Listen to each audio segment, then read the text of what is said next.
ఈ చెట్టంటే కృష్ణయ్యకు ఎంతో ఇష్టమని గ్రంథాలు చెబుతున్నాయి. అవును మరి.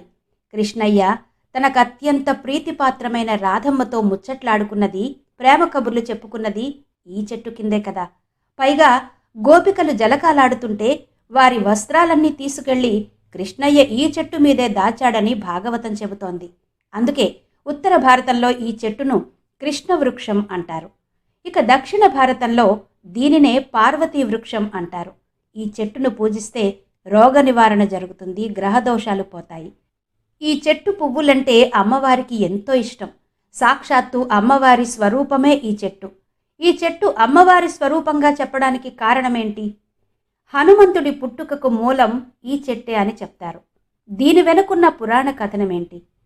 కొన్ని ప్రాంతాల్లో ప్రత్యేకంగా ఈ చెట్టు పేరు మీదే ఘనంగా ఉత్సవాలు కూడా చేస్తారు.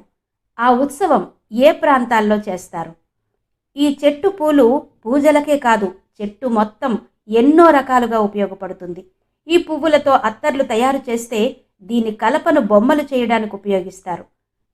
ఎన్నో రకాల రోగాలకు నివారణగా చెప్తారు. ఆధ్యాత్మికంగానే కాదు, మరెన్నో రకాలుగా విశిష్టత సంపాదించుకున్న చెట్టు అదే కదంబ వృక్షం. ఇదిగో ఇక్కడ చూస్తున్నారు కదా, ఇదే కదంబ వృక్షం. ఇది సాధారణంగా ఇళ్లలో పెంచుకోవడం అనేది ఉండదు, ఎక్కువగా అడవుల్లో పెరుగుతుంది.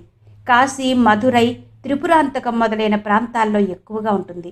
ఈ కదంబ పువ్వులు చూసారా, గుండ్రంగా బంతుల్లాగా ఉంటాయి. ఈ కదంబ వృక్షం శాస్త్రీయ నామం ఆంథోసెఫాలస్ చినెన్సిస్. ఇది ఆకును రాల్చదట, ఎప్పటికీ ఆకుపచ్చగానే ఉంటుంది, నీడను బాగా ఇస్తుంది. నిజానికి కదంబం అనేది సంస్కృత పదం. దీనిని అచ్చ తెలుగులో కడిమి చెట్టు అంటారు. సరే, కదంబ వృక్షానికి ఇంత ప్రాధాన్యత ఎలా వచ్చింది? అసలు మన నిత్య జీవితంలో కదంబ వృక్షం స్థానం ఏంటి? ఈ వీడియోలో తెలుసుకుందాం. మీరు మాత్రం వీడియో ఎక్కడ స్కిప్ చేయకుండా ఎండ్ వరకు చూడండి. నచ్చితే గనక తప్పకుండా లైక్ చేయండి, షేర్ చేయండి, కామెంట్ చేయండి. మరి మీరు కదంబ పుష్పాలను ఎప్పుడైనా చూసారా?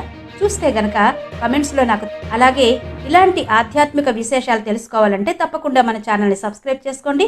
ఆ వెంటనే వచ్చే బెల్ బటన్ క్లిక్ చేసి ఆల్ నోటిఫికేషన్ మీద క్లిక్ చేస్తే నేనే కొత్త వీడియో చేసినా మీకు నోటిఫికేషన్ వచ్చేస్తుంది. మరి వీడియోలోకి వెళ్ళిపోదామా? చెట్టు, పుట్ట, జంతువులు, పక్షులు, నీరు, నిప్పు, ఇలా ప్రతి దానిలోనూ దైవత్వాన్ని చూడడం మన సంస్కృతి సంప్రదాయాల్లో ఒక భాగం. ఈ నేపథ్యంలో వేప, మర్రి, తులసి, రావి వంటి చెట్లను పూజిస్తూనే ఉంటాం. ఒక్కో చెట్టుకు ఒక్కో విశిష్టత ఉంటుంది. అందుకే చెట్లలో కూడా దేవుళ్ళని చూస్తాం. రావి చెట్టు విష్ణుమూర్తికి ప్రతీకగా భావిస్తాం. బిల్వ వృక్షం శివుడికి ఇష్టమైందిగా చెప్తాం.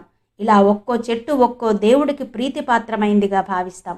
ఈ వరుసలో చెప్పుకోవలసిన మరో ముఖ్యమైన చెట్టు కదంబ వృక్షం. కదంబ వృక్షాన్ని రుద్రాక్షాంబ అని కూడా అంటారు. అమ్మవారికి కదంబ వనవాసిని అని పేరు. లలితా సహస్రంలో ఈ నామం ఉంటుంది. కదంబ కుసుమ ప్రియాయై నమః అని అమ్మవారిని అర్చిస్తూ ఉంటాం కదా. కదంబ మంజరి క్లుప్త కర్ణపూర మనోహర, కదంబ పువ్వుల వంటి చెవులు కలిగినది.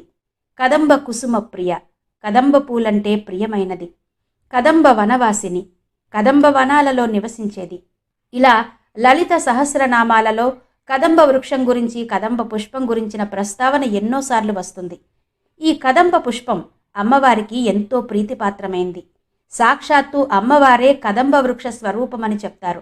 దీనికి సంబంధించిన కథనం విషయానికి వస్తే, పూర్వం గార్ధవాసురుడు అనే రాక్షసుడు పరమేశ్వరుని గురించి తీవ్రమైన తపస్సు చేసి ఈ భూమి మీద మనుషులతో గాని జంతువులతో గాని మరణం లేకుండా ఉండాలని వరం కోరతాడు. తథాస్తు అంటాడు భోళాశంకరుడు. గార్ధపాసురుడు వరగర్వంతో దేవరాజు ఇంద్రుణ్ణి తరిమికొట్టి దేవలోకాన్ని స్వాధీనం చేసుకుంటాడు. దీంతో దేవేంద్రుడు విష్ణుమూర్తిని వెంటబెట్టుకుని పరమేశ్వరుని వద్దకు చేరతాడు. శివుని వరం కారణంగా గార్ధపాసురుడు చేస్తున్న అకృత్యాల గురించి చెప్తారు. ఆ సందర్భంలో శ్రీ మహావిష్ణువు శివుడితో గార్ధపాసురుని సంహరిస్తే నీకు దాసునిగా మారతాను అంటాడు.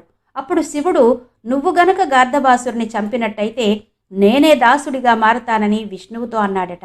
వెంటనే విష్ణువు మోహిని రూపంలోకి మారి అసురుని చంపే ప్రయత్నంలో పడ్డాడు. దక్షిణాన ఉన్న గార్ధపాసురుని రాజ్యానికి సమీపంలోని వనానికి వెళతాడు.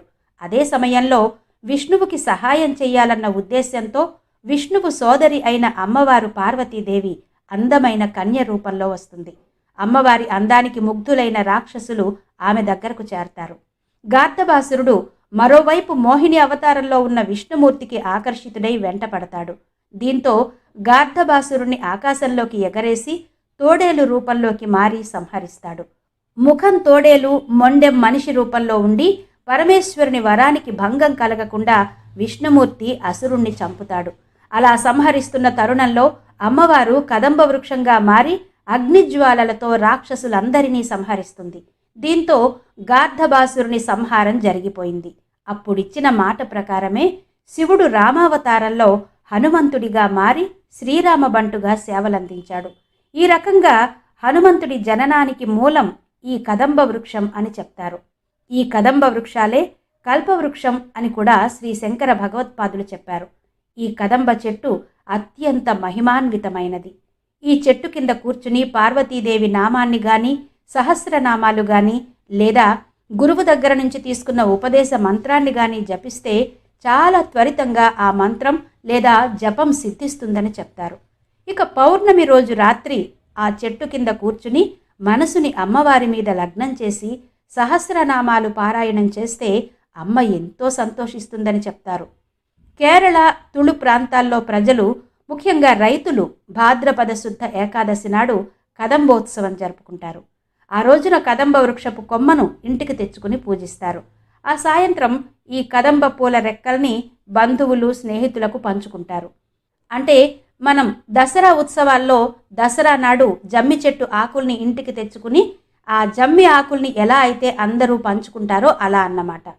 ఇక అమ్మవారు కదంబ వనవాసిని, కదంబ వనాల్లో ఉంటుంది. త్రిపుర సుందరీదేవి స్థావరం కదంబవనం. శ్రీశైలానికి తూర్పు ద్వారంగా విలసిల్లుతున్న త్రిపురాంతకంలో బాలా త్రిపుర సుందరీదేవి కొలువై ఉంది. అక్కడ ఆ ఆలయం దగ్గర ఈ కదంబ వనాలు ఎక్కువగా కనబడతాయి. అతి సున్నితంగా రక్తవర్ణంతో ఉండే కదంబ పుష్పాలు అమ్మవారికి మహాప్రీతి. కదంబ వృక్షానికి ఓం శక్తి రూపిణ్యై నమః అనే మంత్రంతో పూజ చేసినట్టయితే రోగ నివారణ జరుగుతుందని చెబుతారు పండితులు. గ్రహదోషాలు తొలగించుకోవడానికి అమ్మవారి స్వరూపమైన కదంబ వృక్షానికి పసుపు కుంకుమలు, పూలతో అర్చన చేయాలని, అలా పూజ చేసిన తర్వాత పెరుగన్నాన్ని పార్వతీదేవికి నివేదించాలని చెప్తారు. ఇలా చేస్తే రోగ నివారణ జరుగుతుందని కూడా చెప్తారు. ఇక కదంబ వృక్షం ఆరోగ్యానికి కూడా బాగా ఉపయోగపడుతుందని ప్రకృతి వైద్యులు చెబుతారు. కదంబకాయల రసం పిల్లల ఉదరకోశ వ్యాధులు తగ్గడానికి ఉపయోగపడుతుంది. కదంబ పళ్ళ రసం జ్వరం తగ్గించడానికి, అతిదాహానికి తగ్గించడానికి వాడతారు. ఈ చెట్టు బెరడు, ఆకులు మన శరీరంలో రక్తం స్థాయిలను అదుపులో ఉంచడానికి ఎంతగానో దోహదపడతాయట. ముఖ్యంగా ఈ చెట్టు ఆకులు మెథనాలిక్ సామర్థ్యాన్ని కలిగి ఉండడం వల్ల ఇవి రక్తంలో చక్కెర స్థాయిలు తగ్గించడానికి దోహదం చేస్తాయని ప్రకృతి వైద్యులు చెప్తారు. సాధారణంగా వయసు పైబడిన కొద్దీ శరీరంలో కీళ్లవాపులు, నొప్పి, మంట రావడం సర్వసాధారణమే. అయితే ఈ విధంగా నొప్పి ఉన్న పై భాగంలో కదంబ ఆకులను ఒక బట్టలో కట్టి నొప్పి ఉన్న ప్రాంతంలో గట్టిగా కట్టడం వల్ల త్వరగా నొప్పి నుంచి ఉపశమనం పొందవచ్చని కూడా చెప్తారు. ఇక కదంబ వృక్షం 6 నుంచి 8 సంవత్సరాల వరకు అతి వేగంగా పెరుగుతుంది. ఈ వృక్షం సుమారు 30 అడుగుల ఎత్తు వరకు పెరుగుతుంది. దీని కాండం 5 నుండి 7 అడుగుల లోపుగా చుట్టుకొలతతో ఉంటుంది. ఈ వృక్షపు కలపను వంట చెరకుగాను ఉపయోగిస్తారు. ఇక చవక రకం కాగితాన్ని కూడా దీంతో తయారు చేస్తారు. అలాగే అగ్గిపుల్లలు, అగరుబత్తీలు, చవక రకం ప్యాకేజీ పెట్టెల కోసం కూడా ఈ కలపను ఉపయోగిస్తారు. ఇలా పౌరాణికంగా ఎంతో ప్రాధాన్యత సంతరించుకున్న కదంబ వృక్షం ఆధ్యాత్మికంగానే కాదు, ఆరోగ్యానికి, ఇంటి అలంకరణ సామాగ్రిగా కూడా చక్కగా పనికొస్తుంది.